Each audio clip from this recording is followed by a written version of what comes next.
Olá, meus amigos e minhas amigas, estamos iniciando mais um Momento Jurídico. E como eu acho que eu já havia dito, se não disse, vou dizer agora, nós trouxemos no primeiro programa o doutor Murilo da Rocha Mendes, porque a sua vida é uma vida que serve de exemplo, é uma vida a ser observada por todo homem que se pretenda sensato, prudente e interessado nas coisas da gestão pública. Depois eu vou dizer por quê. Então nós estamos aqui fazendo uma evolução na vida do Dr. Murilo Mendes e nós vamos agora fazer um apanhado a partir do seu ingresso na vida pública. Ainda muito jovem, eu diria um garoto, nós vamos ver como foi essa dinamização. E vou logo adiantando para os senhores, viu?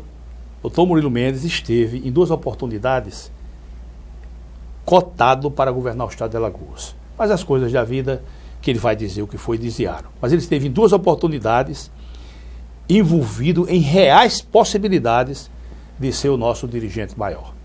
Então espero não, tenho certeza que será um programa agradável e pleno de boas informações. E doutor Murilo, eu não vou nem pedir agora que o senhor faça a saudação, porque nós vamos já entrar, mas os nossos telespectadores tenho certeza que estão regozijados e felizes com a sua presença aqui em nossa casa. E nós nos sentimos muito honrados, o senhor fique certo disso. Mas, doutor Murilo, o senhor ainda muito jovem, o senhor com 24 anos de idade, o senhor ingressou num ambiente convulsivo da política. Porque a política é um ambiente, por natureza, dinâmico, né? Cheio de detalhes. E nesse ambiente o senhor conviveu com grandes lideranças do nosso estado. O senhor ainda é um menino, um garoto, 24 anos.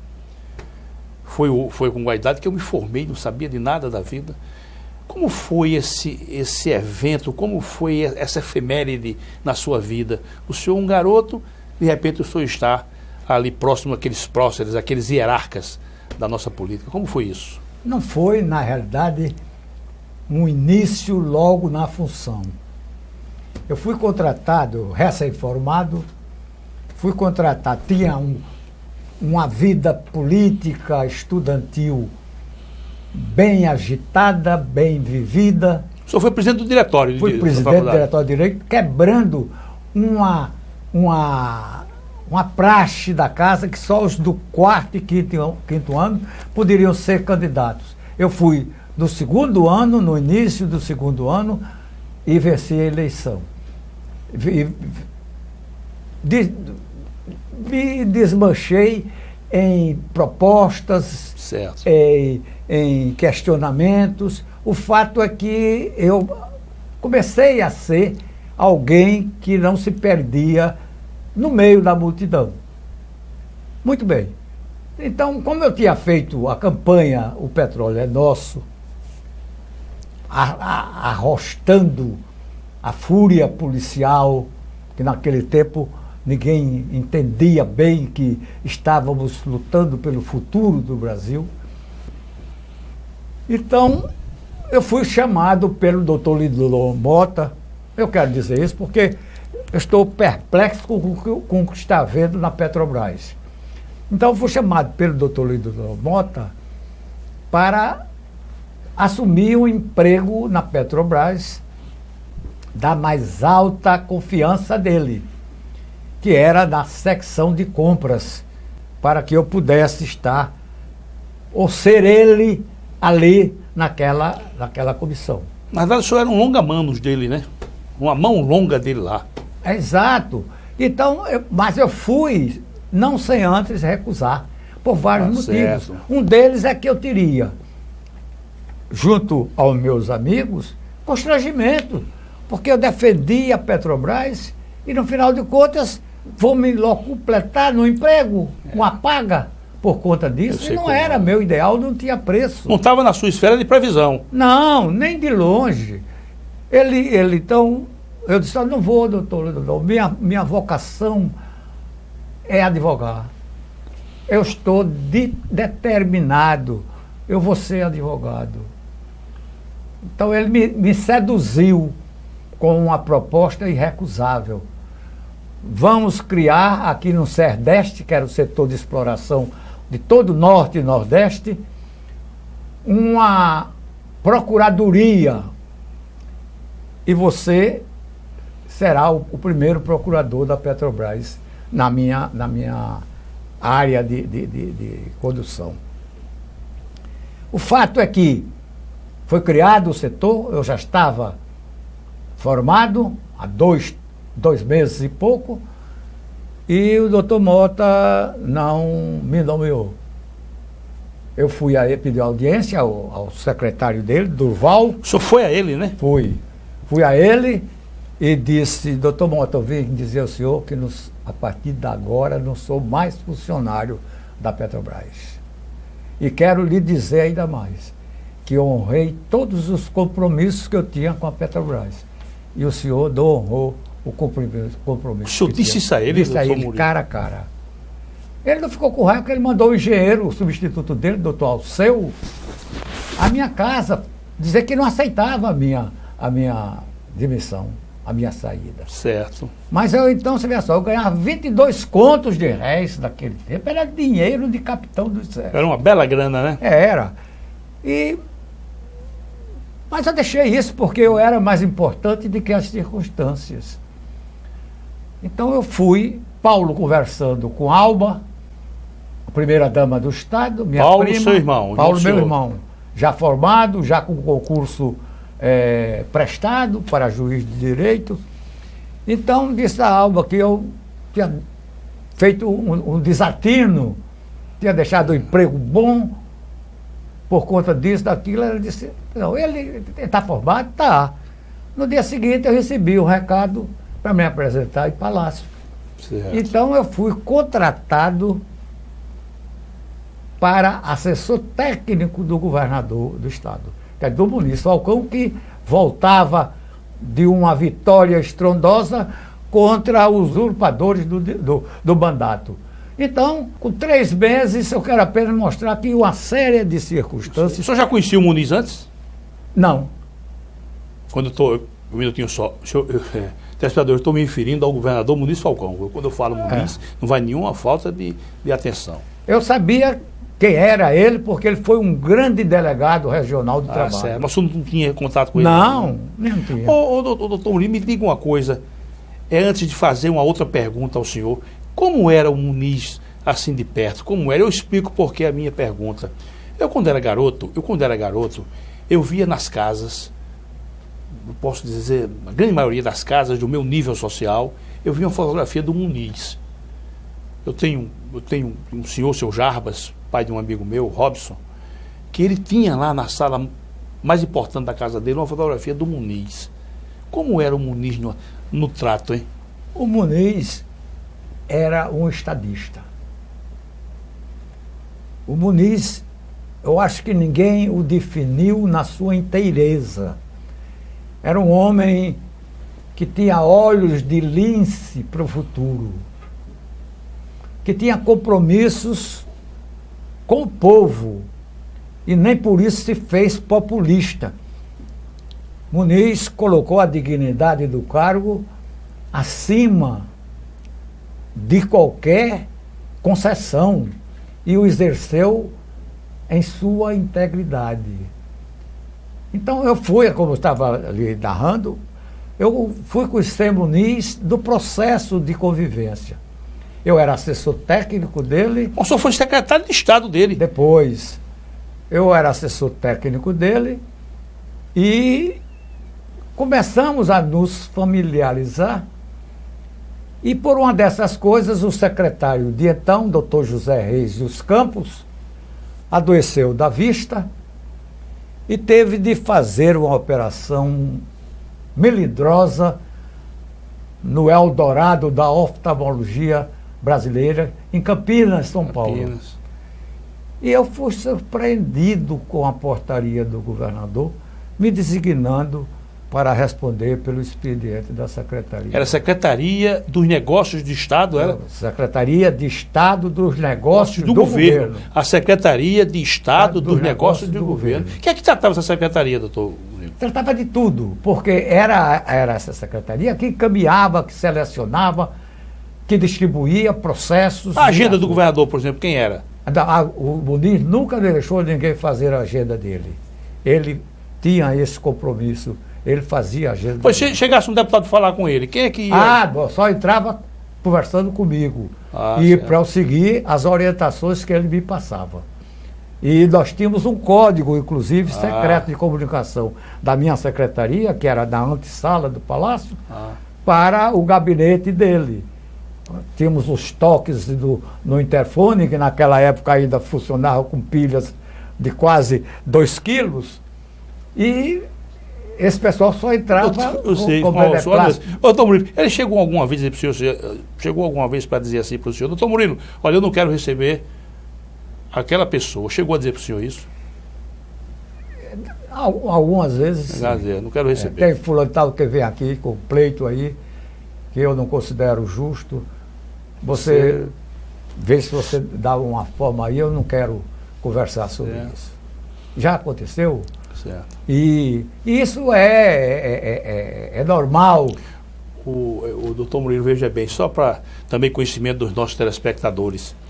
Quando o Muniz Falcão faleceu, eu tinha 10 anos de idade. E uma vez, eu me lembro que eu vim ali pela rua João Pessoa, e ali no comecinho da Moreira Lima, eu vi uma fila enorme, uma fila. Eu não sabia, eu era só um garoto. Naquela época não havia perigo em Maceió para um menino andar. Não havia negócio de sequestro, não havia. E eu saí acompanhando, eu estava com outros coleguinhas, e saí acompanhando aquela fila, acompanhando. Sabe que menino é danado, né? Acompanhando, e quando nós chegamos na Praça das Graças, naquela igreja das Graças, eu vim saber que o corpo do Muniz estava sendo velado ali. Então, você sabe que menino também não entra em fila, né?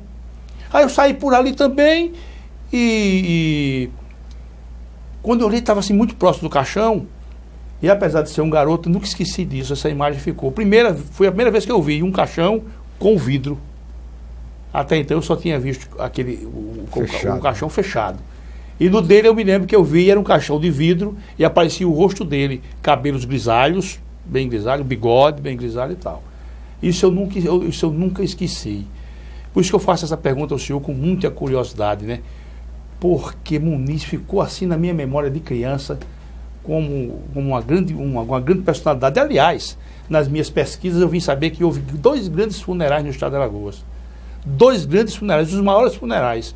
O de Gustavo Paiva, em 1944, e o de Muniz Falcão, em 66. Né? Mas, doutor Murilo, comparando o ambiente político daqueles dias, daqueles tempos, com o de hoje, o senhor pode fazer alguma consideração? Eu queria que o senhor falasse com o coração. Olha, o ambiente político era mais ascético, mais limpo, mais puro, menos contaminado. Mas as encrencas políticas, elas são a decorrência da própria natureza humana. Existiam os confrontos, e alguns até dosado por uma certa violência. De Muniz, eu nunca vi uma violência. Nunca ouvi autorizar ou concordar com violências. Era um homem plasmado para o exercício da Suprema Magistratura do Estado. E ele não era alagoano, né? Não, ele era pernambucano de Araripina, uma cidade do interior do sertão pernambucano. Mas ele se tornou alagoano pela atuação brilhante dele como delegado regional do trabalho, trazido por Silvestre, na época de Silvestre. Né? E Muniz colocou os interesses sindicais, os interesses individuais dos trabalhadores num certo patamar que até aquela época ainda não era muito encontradiço por aí. Então, eu já o conhecia do seu porte de estadista, das suas posições políticas, e com as quais eu, inclusive, concordava. Concordava, né? Eu sei que quando fui contratado, não foi nem por ele, foi a influência da mulher dele, minha prima. Foi ela que me abriu a porta para chegar lá. E, graças a Deus, eu tive... O senhor correspondeu também. Eu tive o cuidado de me fazer válido e até necessário ao governo dele, contanto que com 3 meses de contratado, eu já era alçado, pelo menos para responder, enquanto o secretário titular estava em São Paulo, hospitalizado, a o exercício de secretário de Estado. Não tinha 25 anos, com 24 anos. Então Zé Reis voltou, Muniz não o deixou assumir. Eu, na realidade, tive muito empenho e queria me afirmar como administrador, e o Zé Reis foi ser, com a renúncia do primeiro suplente do PSP, Militão Bezerra, ele foi ser deputado estadual. O deputado Luiz Coutinho licenciou-se, naquele tempo a licença era laissez-faire. Sei como é. Deixa fazer.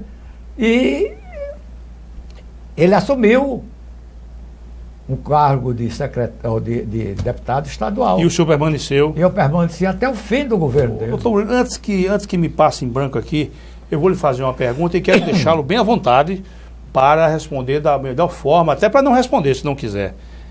Quem era que tinha, eu não sei como é que eu vou colocar bem essa pergunta, mas quem tinha mais densidade política?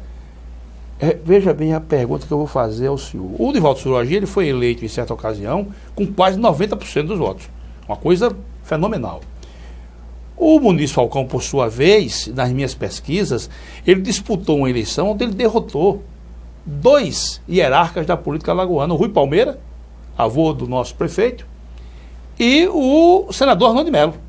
Ele derrotou os dois, eram 5 candidatos, ele derrotou 4 e não tomou posse por causa daquela questão lá que tinha que ter o referendo da Assembleia. Mas a pergunta minha é a seguinte, sob a ótica do senhor, quem era que tinha mais densidade política, ou quem era quem tinha mais uma empatia com o povo, mesmo Suragi no seu auge? Era Muniz ou Suragi? Era Muniz, porque a empatia dele com o povo era fundamentada em algo sólido, ideológico. O Muniz era um estadista, ele valorizava o trabalho, sem ser comunista ou sem ser socialista. Ele não era um demagogo, né? Não, ele era um estadista. Ele era um homem que não era nem popular. Ele não era populista, era um homem popular como exemplo, como figura, como modelo de político. Foi um homem que, na realidade, me despertou a atenção, e eu era idealista, que vinha de lutas acadêmicas, e Muniz pensava no futuro. Ele fundou a criação da CEAL, é uma criação de Muniz. Casal também é dele? Casal, a Codeal FASA, também é dele? A FASA, a Codeal, que quando foi criado não era nem companhia, era Conselho de Desenvolvimento de Alagoas. O senhor fala no seu livro isso. E eu sou um dos sócios fundadores, né, da CEAL. O senhor é sócio fundador da CEAL? Sou sócio fundador da CEAL. E agora, quando teve essa conversão... Não fui nem cheirado, nem lambido. Mas não sobrou nem um centavozinho para o senhor? Não. Se sobrou para alguém, eu não fui buscar, nem me interessava em buscar. Certo. Eu entreguei porque eu considerei um sonho alagoano, um instrumento de política, de desenvolvimento de Alagoas, projetando no sertão, no meio rural, esse recurso energético tão responsável pela mudança dos hábitos agrícolas, da mecanização da lavoura e de outros fatos marcantes. O senhor fez 50 anos depois do falecimento do governador Muniz Falcão, o que ele deixou está aí. A companhia telefônica também é dele, né, doutor Murilo? A companhia telefônica surgiu no governo dele. Existia... Porque é uma fotografia em que ele está colocando... O senhor estava naquela solenidade? Jornais da época. Ô, doutor Murilo, se for escavacar ali ainda, esses jornais estão para lá. Deve ter. Ele pegou os jornais da época, e colocou, né? Tem até, acho que é um pedreiro, o senhor está assim de lado, o pedreiro colocando aqueles jornais da época, que é o lançamento da Pedra Fundamental. Daquele prédio ali, né? Na rua, ainda na Rua das Árvores, né? Que chama Rua das Árvores? Era perto ali, era uma esquina. Uma esquina, está lá ainda. Está lá. Então, o Muniz Falcão foi um visionário, ele pensava no futuro. Ele era um homem vocacionado para o governo, um homem que veio do povo e que não se desvencilhou do povo, não se dissociou do povo. Foi íntegro, foi austero, foi idealista e foi um grande capitão realizador da economia alagoana. Doutor Murilo, o senhor fala no seu livro de memórias, né, um livro interessantíssimo, todo alagoano deveria ler, no meu modo de ver. O senhor fala que o governador Muniz, ele foi perseguido, né? Mesmo ele envolto por essa aura de grandeza e reconhecido pelo povo, ele sofreu perseguição. Eu queria meditar com o senhor um pouco sobre isso. Qual era o motivo dessa perseguição, se esse homem era tão bom? Bom, o problema dessa perseguição se consolidou no impeachment. O problema é que Muniz... Era desagou no impeachment. O Muniz, no sentido de fomentar a educação e a saúde no estado de Alagoas, de dar-lhes um suporte financeiro compatível, criou uma taxa. Naquele tempo, ao Estado competia essa criação dessa. Né? Criou uma taxa pró-educação e saúde, que gravava os volumes exportáveis pelo Estado de Alagoas. Então, o que aconteceu? Mexeu com os cavalheiros da Tábua Redonda, com os monarcas, sim, com os capitães da agroindústria açucareira. Ninguém gosta de tributo. João Pessoa também teve um grande problema na Paraíba com essa questão de criar tributo. Problema do Piauiaba ele teve lá. Então, ninguém gosta. Então, mas ele tinha um fim altruístico. Todo o dinheiro seria devolvido ao povo como serviço. Serviço na área da educação e serviço na área de saúde. Foi contraditado, venceu a refrega e foi objeto de um processo de vingança fundamentado numa lei de 59, mas que era, na realidade, um instrumento legal. Não era um golpe, era um instrumento legal que, para se consumar, teria de ser resultado de provas provadas. Portanto, ele foi... Qual era a acusação que se fazia contra ele? Que acusação era? Era que... Lesar a Constituição? Não, era que Muniz estava governando com mão de ferro, que algumas refregas políticas no interior teriam sido da responsabilidade dele. Certo. Quer dizer, e outra coisa, ele instituiu o tributo sem passar pela Assembleia. E a Assembleia entendia que tinha que passar por ela. Sim, porque a taxa era criada diretamente pelo... Havia previsão legal. Havia provisão legal. Então, e mesmo na Assembleia Legislativa, tinha uma maioria que era integrada por homens de bem. Tinha o Dr. Melo Mota, que era um homem... Um decentíssimo. E honesto. Eu ouço falar isso. Mas era um homem... li alguma coisa sobre isso. Era um homem vinculado a um médico passado, de reputação ilibada. Médico, precursor do sistema de raio-x no estado de Alagoas. Palmeirense. Amigo de minha mãe. O governador Silvestre não gostava dele. Não gostava. Ele era um intelectual, sobretudo. Tinha Rui Palmeira, tinha o de Cavalcante, Freitas Cavalcante. O Partido Comunista tinha 3 deputados aqui na época do coisa. Moacir Andrade, André Papini Góes e tinha o terceiro. O Moacir Andrade é um garoto, então. Não, mas não era o Moacir Andrade da atual, que foi deputado federal, que foi governador, não. Era um outro... Sim, mas vamos voltar só para exaurir a perseguição do Muniz. Inclusive, no livro do que o senhor faz essa evidência, o senhor fala, inclusive, que uma parte do clero também não gostava dele?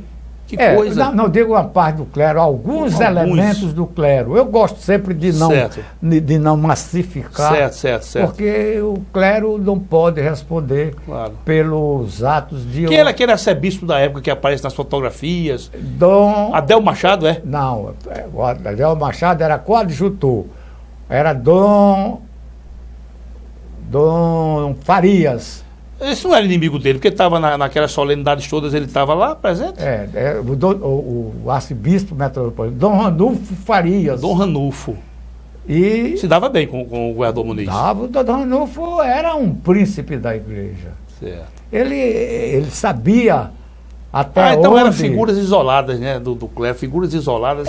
Algumas pessoas foram cooptadas por amizades com o Deno comunismo, como se dizia naquela época, que eram essas forças que queriam derrubar o governo, e pretextaram, inclusive, que Muniz era casado, não podia casar. Já era casado? Não, ele estava para casar aqui. Sim, mas já diziam que ele era casado. Era casado. Então queriam taxá-lo como um bígamo. Queriam impedir o casamento dele. Porque, sobretudo, eu tenho a impressão que queriam reprimir uma aliança política que estava por trás desse casamento também. Certo. Que era a liderança de Humberto Mendes naquela região de Palmeira dos Índios e o governador Muniz Falcão. O fato é que converteram esse propósito malsinado numa bandeira de luta. E houve até figuras exponenciais da igreja que foram, esponte sua, fazer investigação na cidade de Araripina e Coruripe, por ali, não é Coruripe não, é Araripina e outros ali perto de Araripina, para fazer uma investigação na vida pregressa. E o senhor veja, doutor Murilo, hoje uma viagem para Araripina não é fácil. Não. Hoje não é fácil. Você imagina naquela época. O cara sair daqui para bisbilhotar a vida do indivíduo para ver se trazia para ver se encontrava um elo para gerar um escândalo. E geraria um escândalo. Claro. Então, isso não ocorreu. O fato é que Muniz ultrapassou isso com galhardia. Decência. Não perdeu a compostura do cargo. Sempre foi um espelho. Olha, um dia eu vinha com Muniz, desculpa assim a digressão. Pode ficar à vontade. Eu, Muniz e Dom Ranulfo Farias. Terminado o desfile de 7 de setembro, ali no Clube Fênix, Alagoana, naquela antiga praça que hoje é propriedade privada, era Goulart, o Goulart, e demos uma carona a Dom Ranulfo. Ia o governador e Dom Ranulfo atrás, e eu como secretário do governo na frente do carro. E o Gelma era o motorista, que já vinha do Silvestre. E deixamos Dom Ranulfo Farias no arcebispado. Descemos, nos cumprimentamos, o governador e eu em segundo lugar, com Dom Ranulfo, ele subiu. E quando nós íamos subindo a ladeira do Hotel Bela Vista, Muniz disse: Gelma, toque a sirene do carro. E eu fiquei envergonhado. E ele dizia: não, Murilo, o povo gosta de cultuar o seu governador. O povo gosta do governador que se impõe, que tem presença, que tem compostura. Foi uma lição muito importante na minha vida. Então, Murilo, o nosso tempo, esse primeiro bloco se exauriu, e nós vamos fazer um intervalo e voltamos a conversar, pode até alongar esse assunto, porque o nosso tempo aqui, lamentavelmente, terminou para fazer um bloco de comerciais. Eu queria pedir aos senhores telespectadores e às senhoras, os senhores e senhoras telespectadores, que permaneçam, porque nós vamos voltar ainda com o nosso caríssimo Dr. Murilo Mendes sobre essa temática histórica tão importante e tão relevante para a sociedade de Alagoas. Até daqui a pouco.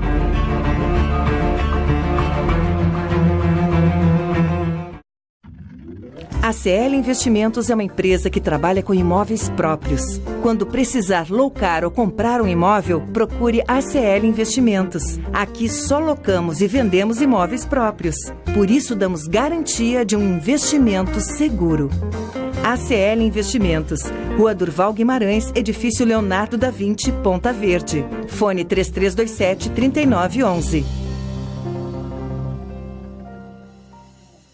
Antes de curtir o verão, passe no O Borrachão e aproveite estas ofertas. Caixa térmica Mor, 34 litros, apenas R$ 79,90 à vista. Churrasqueira elétrica Fischer, por R$ 109,90. Tenda 3x3, por apenas R$ 149,90 à vista. E que tal equipar o seu carro para o carnaval? Caixa de som 12 polegadas, R$ 740 em 12 vezes nos cartões. É verão e as ofertas estão aqui no O Borrachão. O Borrachão, o Nordeste compra aqui. Alagoas Cursos informa. Nova turma presencial Soldado Nível Médio. PM Alagoas, PM Pernambuco. Início imediato. E também novas turmas Nível Médio. INSS. Saiu o edital. 950 vagas. Início imediato. Informações, fones 3326-1227 e 3336-5864 ou no www.alagoascursos.com.br. Alagoas Cursos, preparando para vencer.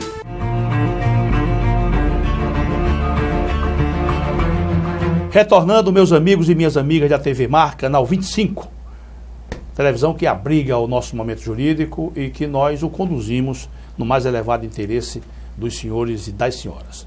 Estamos aqui ainda com o nosso caríssimo Dr. Murilo Mendes, um homem que, por todos os seus valores e todos os seus predicamentos, ele honra a nossa terra e eleva a nossa sociedade no melhor sentido da palavra.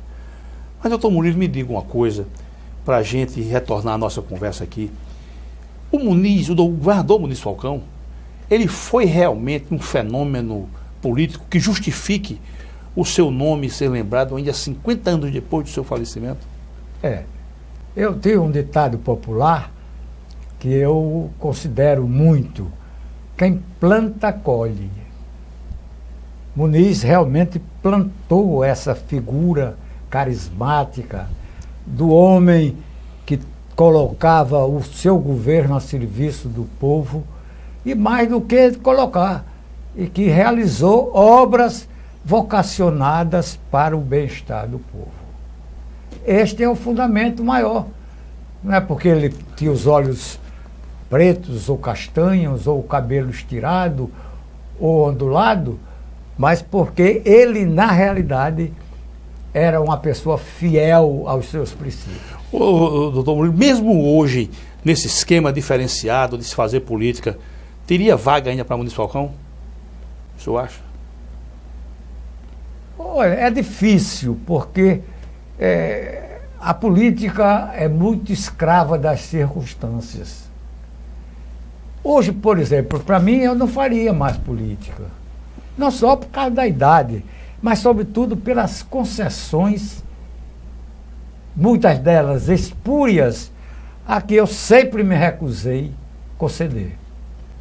Eu entendo perfeitamente. Eu entendo. E para a gente fechar esse ciclo do nosso governador Muniz Falcão, para o senhor, o que foi o fenômeno do tiroteio da Assembleia? Aquilo foi uma coisa marcante, né? Olha, eu considero aquilo um desatino, porque se converteu em violência um debate parlamentar que deveria ser democrático. E que podia ser levado em alto nível. Em alto nível. E eu tenho uma circunstância, eu vinha da casa do Lidolô Mota, que eu ainda era da Petrobras, e passei pela frente do palácio. Naquele tempo existia trânsito por ali. E eu divisei Humberto conversando com o então capitão Serafim Dutra. E eu parei a viatura e fui lá. Já estava aquele boato que ele disse que não seria votado o impeachment e tudo mais. E eu disse: Humberto, o que é que está havendo? Não, está tudo certo, está tudo sob controle. Estou dizendo aí, não se preocupe com isso não, isso é da política mesmo. Eu disse: estou à sua disposição. Eu disse: pois não, muito obrigado, vá para casa. E eu fui embora para casa. Disse a meu pai quando cheguei em casa. O senhor estava ali com 22, 23 anos de idade, não tinha mais do que isso? Não tinha não. Um garoto. 23 anos de idade. Doutor Muniz, me diga uma coisa, o senhor, na sequência, o senhor foi secretário do governador Muniz, mas na sequência, e claro, e aí eu percebo pelo seu valor, o senhor esteve com o Major Luiz. O senhor esteve com o Major Luiz, né? Esporadicamente. Mas isso por um fato de consolidar um sonho do Major. O Major era um sonhador, um homem bom, um homem puro, um homem até assim que eu posso dizer às vezes poderia ser considerado um ingênuo. O Major queria, porque queria construir um estádio para o futebol alagoano. Contanto que já existia uma provisão orçamentária de 20 contos de réis naquele tempo. 20 mil cruzados novos, ou coisa que o valha numa dessas moedas.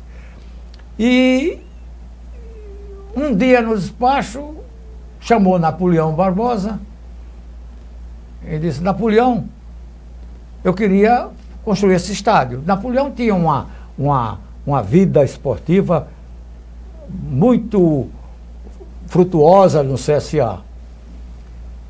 E eu era assessor-geral da Federação das Indústrias do Estado de Alagoas. Ah, certo. E chegando lá Napoleão, depois desse despacho, que ele teve lá como presidente da CEAL, então chegou para mim e disse... O doutor Napoleão Barbosa era muito amigo do governador... Era amigo do Major Luiz. Ele, o Bentes, o Breda, que o pessoal chamava até de NAB. Napoleão, o Breda e o nosso Benedito Bentes. Então, o seu rapaz, o que é que eu devo fazer? Eu disse: rapaz, é um negócio difícil, Napoleão. Mas eu tenho uma solução para isso. Eu vou dar uma lidazinha e vou lhe dar uma solução. Pois bem, eu já tinha ajudado a fazer a FASA no governo Muniz Falcão. Que era uma fundação também, né? Fundação Assistenciais de Serviços, Fundação Alagoana de Serviços Assistenciais. A FASA é o que hoje? Hoje é a Secretaria de Saúde, como é o nome dessa repartição? Ou seja, a FASA é a Secretaria de Saúde hoje? Hoje é, mas certo. Antes era uma dependência, hoje é a FUSAL. FUSAL. Isso é que eu queria dizer, certo. FUSAL. E também eu dei uma solução, eu ajudei a dar uma solução para o problema do Palácio do Trabalhador. Aquilo foi construído no governo Silvestre Péricles com o dinheiro do jogo de bicho. E não pôde ser tombado, ser aberto às escâncaras. E Muniz queria proteger os trabalhadores com uma sede. Então, mais uma vez, eu fui chamado com mais outras pessoas, eu mais como aprendiz, a transformá-lo numa fundação Palácio do Trabalhador. Enfim, eu tinha uma experiência bastante razoável de fundação. Aí o Major disse: vamos aproveitá-lo. Aí eu disse a Napoleão: deixe que eu vou ler e depois eu lhe digo. No dia seguinte ele me cobrou, logo de manhã. Eu disse: olha, eu já vi, pode ser uma fundação. Faça, seu rapaz, faça isso. Aí eu preparei a fundação, um anteprojeto de lei para que o governador Luiz Cavalcante mandasse à Assembleia pedindo autorização para a criação e um decreto executivo de instituição da FASA, da FAP. Da FAP, né? Fundação Alagoana de Promoção Esportiva. Esse nome foi o senhor que deu esse nome? Nasceu do consenso. Eu devo ter dado minha boa participação. Certo. Então, o fato é que eu cheguei lá com a minuta do anteprojeto de lei e a minuta do decreto do Executivo. Com a mensagem, inclusive, para a Assembleia. Com a mensagem, com tudo pronto. Certo. Eu me lembro ainda de fase que eu dizia que ali seria construído um monumento de concreto e ferro em favor da juventude estudiosa do estado de Alagoas. Que era projeto inicial também que ele servisse de palco para os desfiles, para as competições. Certo, havia toda uma ideia, né? É. Então, o major recebeu do Napoleão essa sugestão. E o que é mais importante, ele tendo consultores da mais alta qualidade e aprovou na hora. Ele queria, porque queria fazer. Certo. Portanto, que foi mandada a mensagem e foi editado o decreto. E ele foi muito correto comigo. Como Napoleão, sem dúvida, dissera a ele que eu teria sido o mentor disso, ele, para assinar o envio da matéria à Assembleia Legislativa, ele me convidou para assinar com a minha participação. Muito bem. E o senhor foi logo designado também secretário executivo. Foi. Quando a fundação se instituiu, então a primeira providência foi escolher os diretores. Como ela era uma fundação que se regia pelo direito civil, mas ela tinha um seu aspecto misto, porque os seus dirigentes eram nomeados pelo governador do estado. E diga-se de passagem, todos eles sem remuneração. Remuneração. Doutor Murilo, foi uma luta, não foi a construção? O senhor narra, uma luta. O senhor narra no seu livro, eu li. Foi no começo foi difícil que os sorteios não estavam trazendo os recursos mínimos necessários. Foi preciso a gente partir para os chamados bingos, que era naquela época uma transgressão legal, era considerado um crime. E eu perseverei nisso. O senhor contrariou o governador, inclusive. O governador, inclusive. Eu li no livro do senhor que o senhor contrariou ele. E mais ainda, eu consegui no Ministério da Fazenda, graças a um alagoano, Dr. Cori Loureiro Acioli, acesso ao então ministro da Fazenda, Dr. Otávio Gouveia de Bulhões, para que ele desse à FAP, dentro desse ideário do estádio, a autorização para que nós realizássemos os bingos em caráter provisório e de forma extraordinária. Doutor Brito, quando o senhor fez aquela transferência daquele dinheiro do banco, para o Banco do Povo, acho que Banco do Povo... Não, Banco Econômico da Bahia. O senhor fez aquela transferência, desceu uma pessoa lá, que estava com o Major Luiz, desceu, aí o senhor arrumou logo... o senhor arrumou o birô, não foi? Mas não foi o Major, não, foi no governo Lamenha. Eu era secretário da Educação e Cultura. O Napoleão Rápido, que teve audiência com o governador e confessou uns débitos que existia e não confessou outros. Certo. Então o governador ficou sentido e me determinou que eu não desse um tostão mais à FAP. Ora, eu fui procurado pelo Carlos Breda, filho, e pelo Segismundo Cerqueira, que o Napoleão estava na iminência Essa passagem é muito interessante. de cometer um ato translocado. Porque Napoleão não fez nenhuma despesa para ele. Inclusive, nunca recebeu um tostão de salário. Inclusive, quando ia tratar de assunto da cooperativa, ou da fundação, ele ia sempre e a responsabilidade toda imputada a ele. A ele. E eu desobedeci o governador. E liberei, eu chamei Napoleão, ele me fez uma relação dos débitos, a inauguração já estava programada, e eu liberei os recursos, entrei em contato com o gerente, que era Abelardo, chamavam até Abelardo Rico, que era o gerente do banco, e transferi. E Napoleão, no dia seguinte, ingressou com os documentos, os credores chegaram e saneou os débitos e a situação do Napoleão, que não merecia aquele tratamento. Mas aí o governador Lamé mandou chamar o senhor. Mandou chamar. E o senhor arrumou? Não, ele mandou o Antenor Claudino, que era chefe do gabinete civil naquela época, saber se eu havia, porque o Banco do Estado, a diretoria, comunicou a transferência de um recurso vultoso e que não era habitual, né? E o governador mandou Antônio Claudino saber se o senhor tinha feito a transferência. O secretário da Fazenda. Secretário da Fazenda. Que era o senhor. Eu disse, olha, Antenor, você diga ao governador Lameia Filho que eu fiz a transferência, fiz porque Napoleão é amigo dele, Napoleão não gastou um tostão para ele, nem recebe um tostão de remuneração pelo seu trabalho insano aqui. E não seria justo que Napoleão ficasse nessa situação pela qual ele nunca passara. Então eu liberei e vou conversar com o governador. Não precisa. Aí chamei Dolores, que era minha faz-tudo na Secretaria da Fazenda, o Moacir Ribeiro de Carvalho, que depois foi magistrado. Ainda hoje está aí da associação nossa. E um gentleman. Foi meu chefe de gabinete e meu companheiro de reforma tributária.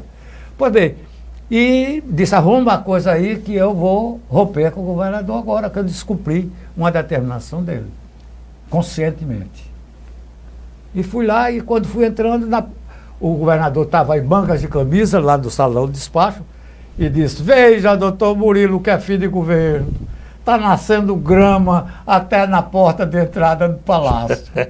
E aí eu disse, o governador veio aqui lhe comunicar que eu desobedeci a sua orientação e fiz o depósito tanto para a FAP pagar os débitos dela e tal. Eu disse, não tem problema não. Mas sanou tudo, então não libere mais nada. Tem a minha palavra. E não deu nada, eu voltei, mandei rearrumar as gavetas e continuei até o último dia de governo dele. Eu tive uma missão até após o governo dele. Eu fui levar o código cifrado das comunicações internas entre o governador e o ministro da Justiça. Eu fui entregar na mão do Major. Doutor Murilo, o senhor nesse governo aí, o senhor já apareceu como um dos sérios candidatos ao governo do Estado. Eu no governo Lameia, eu fui candidato, só que Lameia errou taticamente. Não fez como o governador Agripino da Paraíba. Que definiu logo. Que disse, é sátiro, Hernani Sátiro. E Lameia apresentou 5 nomes. Ibigato, Zé Bentes, a Fran Não, a Fran Lages correu por fora. A Fran Lages não foi candidato indicado pelo governo, não. O nome do senhor? É? O nome do senhor? O nome do senhor? Meu nome, o nome de Luiz Renato Paiva, que era presidente da Casal, e o do coronel Adalto. Adalto Gomes Barbosa. E o fato é que... Ele pulverizou, né? Pulverizou. O fato é que ele dividiu energia. Exatamente. E o Afrânio Lages, que não tinha assim, um apoio político tão notório, ganhou tranquilamente e os outros não chegaram nem sequer a concorrer. Mesmo o sistema daquela época era de escolha do regime discricionário. Quando via para a Assembleia, era uma atitude meramente ratificadora. E Afrânio se elegeu, era um homem de reputação ilibada, um homem de bem. Ele foi indicação de quem, o doutor Afrânio Lages? Eu acho do pessoal da UDN antiga, certo. Dos usineiros, que ele era advogado. Então passaram por cima do governo do governador? Passaram. O governador renunciou à autoridade dele, no meu entender, porque ele deveria ter indicado. Eu fui a ele e disse, governador, o senhor só pode ganhar se indicar um. Decida-se por um. Eu desde já coloco a minha candidatura na sua mão. Decida. Eu estarei em qualquer coisa. Mas ele não decidiu. Não decidiu. Lamentavelmente. E o fato é que não foi nem considerado.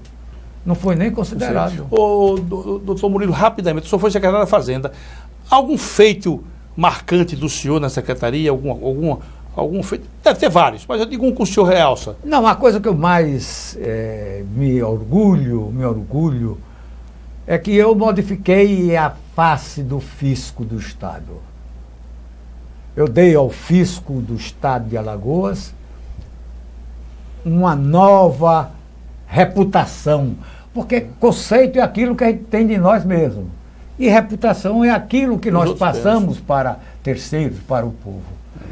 E eu fiz 2 concursos públicos e fiz o provimento de cargos, inclusive com vários acadêmicos de ciências econômicas, e o fisco, na realidade, melhorou. Eu tenho uma dúzia de retratos que não vale só pelo registro da frente, vale sobretudo pelo oferecimento do presidente da Associação do Fisco do Estado de Alagoas.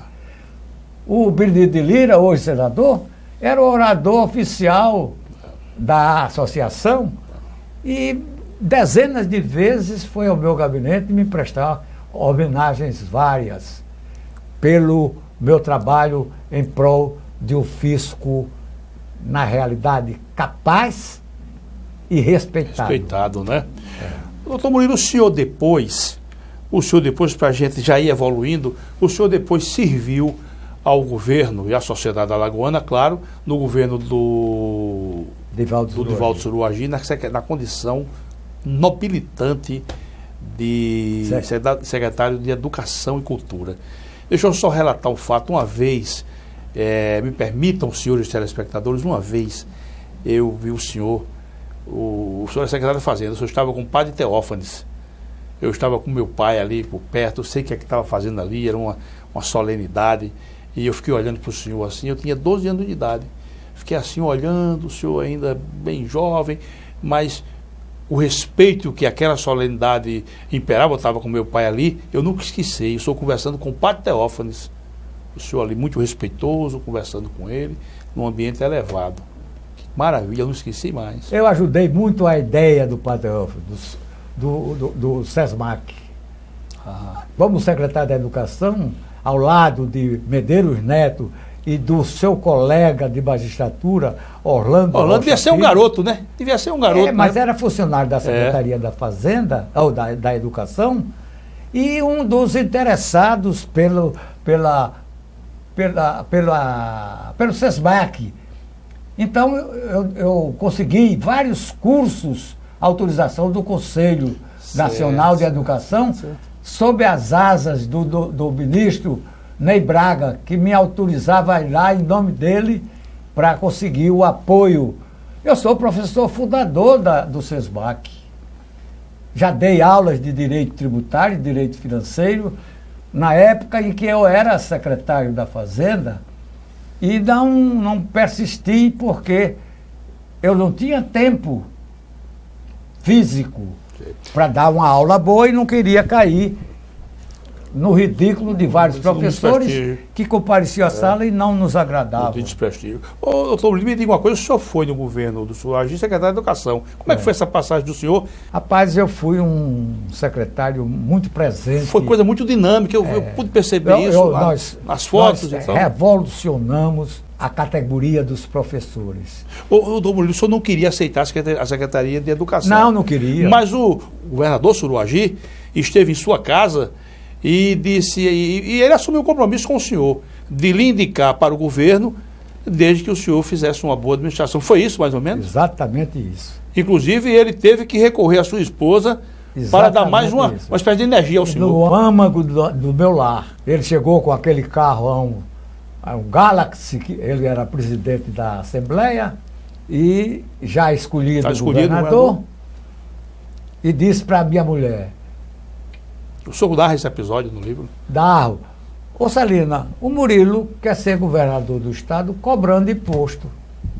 Eu estou oferecendo a ele a mais ampla Secretaria de Estado. De prestígio. Prestígio e incursão por todos os municípios numa atividade altamente benfazeja, que é proporcionar a educação, e esse rapaz não quer. Aí... Murilo, o que é que você não tem um norte na sua vida? Eu desejaria ser governador do estado. Da frente da minha mulher, disse, então assumo um compromisso com você. Exercite o cargo de secretário da Educação e Cultura do meu governo, e se você fizer uma boa administração, será meu candidato. Eu fiz uma excelente administração. A gente percebe isso, Lamentavelmente, agora, ele já estava ao lado de do Guilherme Palmeira. Doutor Murilo, essas coisas da política, o senhor consegue compreendê-las talvez melhor do que eu, talvez melhor do que a maioria dos nossos telespectadores. Mas o senhor foi, me permita dizer isso, o senhor foi tangido na sua boa-fé, né? Porque o senhor já tinha todas as condições para ser governador do Estado, condições morais, condições intelectuais, condições de gestão, e aconteceu esse desvio, né? E se aprofundou porque eu sempre fui rebelde. O Suruagi, depois que viabilizou esse projeto, queria que eu fosse candidato a deputado estadual. Ele me garantia que eu seria o mais votado do Estado. E mais do que isso, no último biênio eu seria... Seria um prêmio de consolação? Presidente da Assembleia Legislativa. E eu fui muito claro com ele. Divaldo, eu sempre fui muito correto com ele e ele sempre foi muito correto comigo, menos na política. Aí eu disse, Divaldo, você me prometeu que se eu fizesse uma boa administração, eu seria seu candidato. Então, se você me traiu agora, o que é que eu vou esperar de você daqui a 4 anos? Vou ser candidato a deputado federal. Eu tinha vindo de Penedo e o arcebispo o bispo de Penedo me fez um apelo. O senhor é um homem vocacionado para o serviço público, é um idealista. O senhor não pode abandonar a vida. O senhor fez uma pública. campanha franciscana, né? Foi. Com a ajuda dos seus filhos. Eu e meu primo Adalberto Jorge de Moraes Barros, Betinho, andando pelos interiores. E na capital, meus 3 filhos num carrinho Fiat 147, né? 147, que eles montaram um serviço de som e uma musiquinha que eu adotei como prenúncio musical, e ele saiu pelos bairros aqui da capital. Né? E fui eleito a duras penas. Eu fui deputado menos votado dos eleitos. Apesar de todo o passado de vida, apesar de toda a reputação. A política é madrasta. Quando ela quer somar do seu lado, ela pode não lhe dar tudo, mas quando ela fica contra você, ela lhe tira tudo. Já, doutor Murilo, para a última consideração, o Alcides Carneiro, que foi um grande orador da Paraíba, ele, numa obra, que inclusive tem essa obra dele, ele colocou o seguinte: entrei na política, conheci todos os caminhos que levam aos infernos e todos os procedimentos adotados pelo Satanás. Aprendi tudo até rápido, mas enjoei. Então a política tem que ter todo esse cuidado. Eu disse uma coisa mais ou menos nesse sentido. Eu disse que no cotejo da política, da minha vida pública, como parlamentar, eu aprendi a divisar a porta de saída. E saí sem choro nem vela e sem nenhuma perda. Eu saí íntegro. Maravilha. Como entrei. Ô, doutor Murilo, só para os nossos telespectadores, eu já estou lhe pedindo todas as desculpas se eu for de alguma forma indiscreto, mas eu me recordo do senhor na Rua Vitória. O senhor passou por todos os cargos nobres desse estado, morando naquela casa. O senhor me perdoe, mas uma casa modesta, uma casa de um homem que honra o seu nome. Porque, graças a Deus, isso não é aqui em Alagoas, é na Paraíba, tomei conhecimento disso na Paraíba. Um cidadão ocupou interinamente a Secretaria da Fazenda 2 meses e 15 dias. Quando chegou o titular, que ele foi fazer o discurso, ele chorou, dizendo que estava com saudade das pessoas. Isso existe. E o senhor passou a sua vida inteira ali, com a dignidade, naquela casa ali da Rua Vitória, a rua bem estreitinha. Que maravilha aquilo, doutor. O senhor foi secretário da Educação ali, foi secretário da Fazenda ali. O senhor não amealhou riqueza, sobre o seu nome não se coloca um traço sequer, uma reserva. Olha, eu sempre coloquei essa expressão. O serviço público é servir ao público e não servir-se do público. Então, eu sempre me dediquei de corpo e alma, sempre dei o melhor de mim em favor da causa pública que se encontrava sob minha guarda e responsabilidade. Então esse é o segredo. O funcionário público só é rico se for desonesto. Ou se casar com uma mulher rica que... Ou ganhar a loteria. Loteria esportiva. Mas no caso meu, não tive... Fiz um casamento com uma mulher de classe média, não tive herança, nem ganhei a loteria. Mas me mantenho até hoje íntegro. E o meu galardão é esse. Não vejo nenhum ato que possa me degradar. Desautorizar. Doutor Murilo, lamentavelmente nós chegamos ao final dessa conversa nossa tão agradável, para mim, enriquecedora e honrosa. Para mim, eu quero dizer que é uma honra poder ter nessa quadra das nossas vidas, né, da minha vida e da do senhor, poder sentar e bater esse papo. E quero, desde já, doutor, lhe pedir permissão para mais adiante chamá-lo aqui ao nosso programa para tratarmos de um assunto específico. Olha, eu desde já digo que eu estou à sua plena disposição. Você não me é uma pessoa estranha. Claro. Você é cria da Praça Arraial também, integrante da sua terceira geração. E mais que isso, eu tenho afinidades profissionais com seu pai. Certo. Meu dileto amigo, tá entendendo? Jerônimo, que foi meu instrutor e depois meu subordinado, quando eu fui comandante lá no velho 20º Batalhão de Caçadores. Então você é gente minha, eu estou à sua disposição, eu tenho uma admiração enorme por você, porque você é um homem inquieto, é um homem que procura sempre alcançar mais além dos limites fixados. Você sempre quer ir mais à frente, se antecipar o tempo, e isso me apraz muito. Maravilha, doutor Murilo. Muito obrigado. Muita honra para casa, muita honra para mim. E os nossos telespectadores, de certeza, eles não vão esquecer essa nossa conversa aqui. Para todos, muito obrigado e até o próximo programa, se Deus quiser.